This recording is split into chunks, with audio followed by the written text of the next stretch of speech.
नमस्कार साथियों, पिछले वीडियो में हमने साला दर्पण के स्टाफ लॉगिन से शैक्षिक सत्र 2021-22 में APAR ऑनलाइन करते समय रिपोर्टिंग, रिव्यूइंग और एक्सेप्टिंग अधिकारी का चयन किस प्रकार करें, इस विषय में बताया है। पार्ट 2 में हम निर्धारित लक्ष्य, वास्तविक उपलब्धियां, परीक्षा परिणाम, प्रशिक्षण विषय में जानकारी करेंगे। तो चलिए बिना विलंब किए वीडियो शुरू करते हैं। इससे पहले कुछ महत्वपूर्ण निर्देशों का अवलोकन कर लें जो आपको रिपोर्टिंग, रिव्यूइंग एवं एक्सेप्टिंग अधिकारी के चयन में सहायक होंगे। रिपोर्टिंग ऑफिसर APAR में रिपोर्टिंग ऑफिसर निम्न परिस्थितियों में अधिकतम 4 हो सकते हैं। पहला है अलग अलग प्रिंसिपल के कारण, दूसरा कार्मिक के ट्रांसफ़र के कारण। किसी का भी सेवा काल एक जगह 90 दिन से कम नहीं होना चाहिए। रिव्यूइंग ऑफिसर के संबंध में APAR में रिव्यू ऑफिसर जो 30 जून को कार्यरत है वो होगा। यदि उस रिव्यू ऑफिसर का 30 जून को उस पद पर 90 दिन का सेवा काल पूरा नहीं हुआ है तो उससे पूर्व उस पद पर कार्यरत रिव्यू ऑफिसर को सेलेक्ट करना है जिसका 90 दिन का सेवा काल पूर्ण हो चुका है।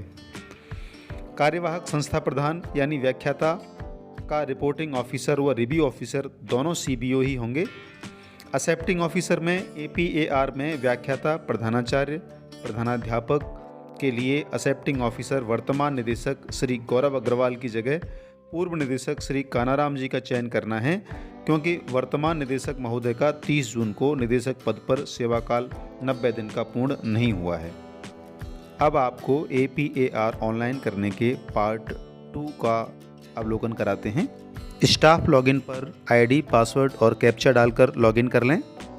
इसके बाद यहाँ आपको ऊपर से सेकंड नंबर पर APAR का ऑप्शन दिख रहा है, यहाँ क्लिक कर लें और यहाँ पर आप APAR डैशबोर्ड पर क्लिक करके आपको दिखाई देगा APAR सेशन 2021-22। यहाँ ओके पर क्लिक कर लें। जैसे ही हम APAR सेशन 2021-22 सेलेक्ट करेंगे तो हमारे सामने ये इंटरफेस दिखाई देगा। यहाँ ये हम पहले वाले वीडियो में पार्ट 1 में भर चुके हैं। आप देख रहे हैं बेसिक इन्फो होगी इसमें कार्मिक की। इसके बाद में लोक सेवक का प्रकार का चयन हम कर चुके हैं, विद्यालय हमने चयन कर लिया है। उसके बाद प्रतिवेदन कब से कब तक भरा जाना है वो हम यहाँ से सेलेक्ट कर चुके हैं। और इसके साथ ही इस APAR पीरियड में हमने रिपोर्टिंग ऑफिसर, रिव्यूइंग ऑफिसर और एक्सेप्टिंग ऑफिसर का चयन भी कर लिया है। अब हमें पार्ट 2 में आगे के स्टेप्स फॉलो करने हैं। तो यहाँ पर हम फिल एप्लीकेशन जो लिखा हुआ है यहाँ क्लिक कर लेंगे एक्शन में।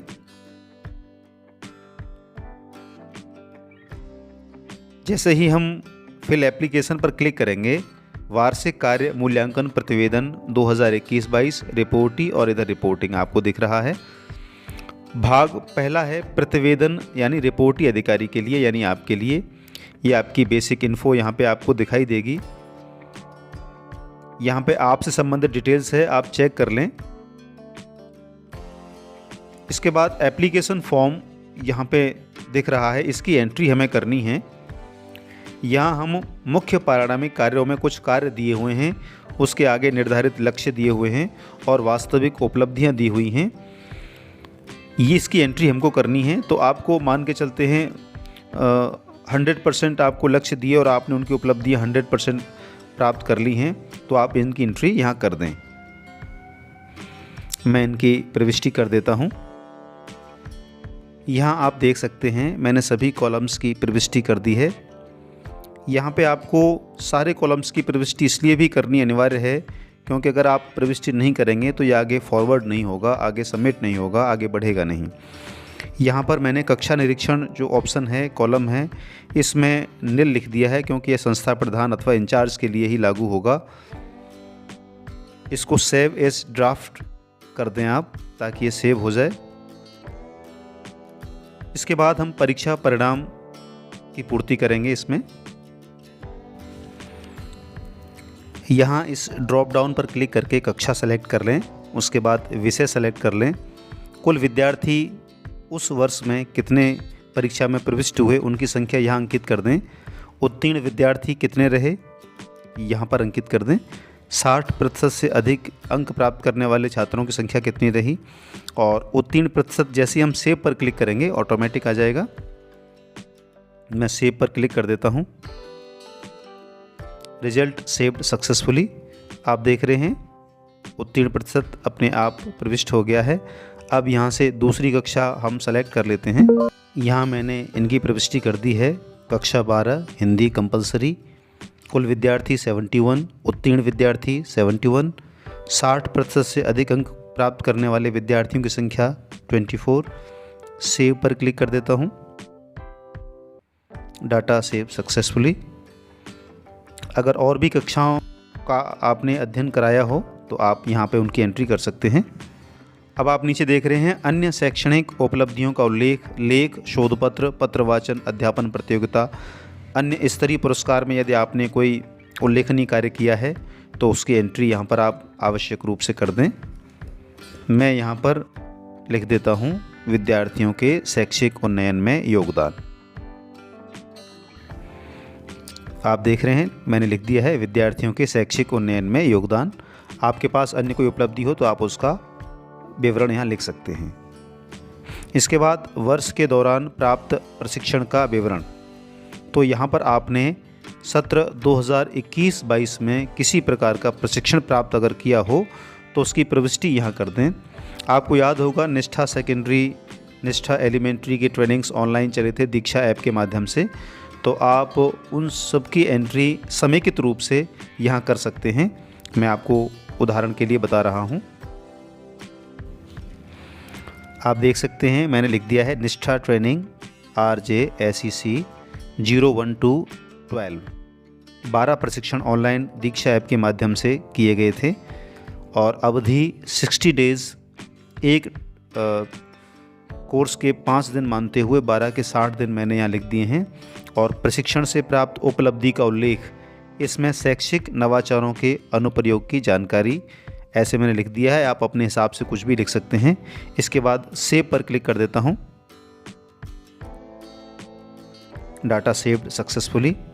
कोई अन्य प्रशिक्षण भी आपने इस दरमियान प्राप्त किया हो तो उसकी एंट्री आप यहाँ कर दें इसी तरीके से। अब देख रहे हैं आप निरीक्षण सभी निरीक्षण अधिकारियों के लिए। यह मेरे पर एप्लीकेबल नहीं है। यदि आप संस्था प्रधान या आप इंचार्ज है, किसी का प्रिंसिपल हैं, हेड मास्टर हैं, तो आपको इसकी पूर्ति करनी है। मैं यहाँ पर नील अंकित कर देता हूँ। निरीक्षण के सारे कॉलम में मैंने नील अंकित कर दिया है। नीचे लिखा है प्रतिवेदित अधिकारी द्वारा किए गए विशेष कार्यों का संक्षिप्त विवरण 250 शब्दों से अधिक न हो। यहाँ मैं विद्यालय के भौतिक विकास एवं सामुदायिक गतिशीलता में योगदान ये अंकित कर देता हूँ। आप अपने हिसाब से जो आपको उचित लगे उसकी प्रविष्टि कर दें। इसके बाद नीचे लिखा है वार्षिक स्वास्थ्य परीक्षण कराया या नहीं कराया। यदि हाँ तो दिनांक अंकित करें और प्रोफोर्मा संलग्न करें। मेरे केस में ये नो है, सेलेक्ट रहने देता हूँ। इसके बाद सबमिट पर क्लिक कर देना है।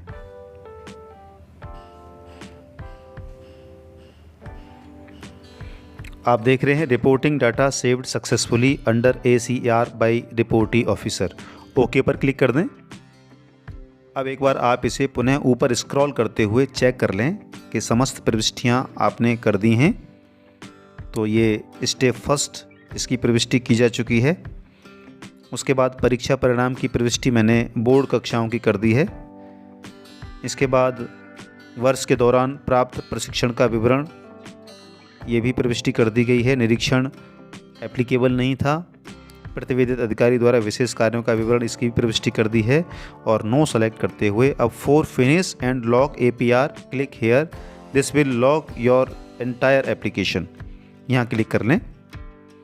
यहाँ लिखा है please make sure that information data of complete APAR period is filled as once the application has been forwarded to the next table you would be not able to change or edit any data in your application। Okay पर click कर दें।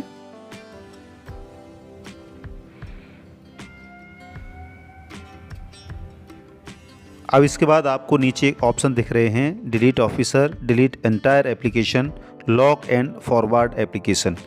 यहाँ click करके आप इसे lock और forward कर सकते हैं। आपके मोबाइल पर एक OTP आएगा। उसे सबमिट करेंगे तो आपकी APAR लॉक हो जाएगी और अगले लेवल के लिए फॉरवर्ड हो जाएगी। चलिए मैं लॉग एंड फॉरवर्ड एप्लीकेशन पर क्लिक कर देता हूँ। इसके बाद एक मैसेज फ्लैश होगा, are you sure you want to log entire application and send to reporting officer. Okay पर क्लिक कर दें। इसके बाद आपके मोबाइल नंबर पर एक OTP जाएगा, सेंड OTP पर क्लिक कर दें।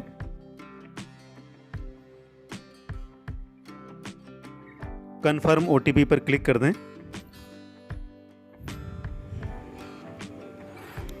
इसके बाद ACR application finished by reporting officer successfully, okay पर क्लिक कर दें। आपकी ACR सक्सेसफुली फिल हो चुकी है।